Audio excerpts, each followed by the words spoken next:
Now our chapter is indeterminate form, right?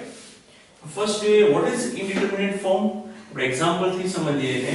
Suppose limit x tends to 0 e raised to x minus 1 upon sin x. Right? એમાં આપણે x tends to 0 મૂકશું. e raised to 0 બરાબર શું થશે? તો કે 1. 1 minus 1 sin 0 ની value શું થાય? sin 0 ની વેલ્યુ છે 0.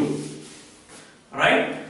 sin 0 ની વેલ્યુ આપણે 0 મૂકીએ અને અહીંયા 1 minus 1 that means 0. x tends to તમે 0 મૂકશો તો શું થશે? વેલ્યુ તમને શું આવશે?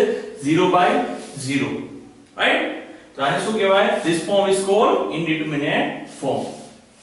Right? Other types of indeterminate forms are આપણે ચેપ્ટર માં જોશું infinite by infinite, right? 0 into infinite, infinite minus infinite, 0 tends to 0, infinite tends to 0 and 1 tends to infinite. Total આપણે 7 ટાઈપના indeterminate form આ ચેપ્ટર માં જોશું. Right? એના માટે આપણે first of all L'Hospital rule સમજવો જોશે. જ્યારે લિમિટ તમને આપેલી હોય x tend to f of x upon g of x તો તમે એને શું લખી શકો છો? તો કે limit x tend to f dash x upon g dash x. ક્યારે સપોઝ તમારો ઇન્ડિટરમિનેટ ફોર્મ હોય ત્યારે, રાઈટ? 0 by 0 હોય ત્યારે તમે શું લખી શકો છો? L hospital rule. રાઈટ? અહીંયા શું છે તમે જો નોટ કરજો કે ઉપર ડિફરન્શિએશન અલગ છે, નીચેનું ડિફરન્શિએશન પણ અલગ છે. રાઈટ? નેક્સ્ટ સમમાં જોશું કે આ કેવી રીતે એપ્લિકેબલ છે.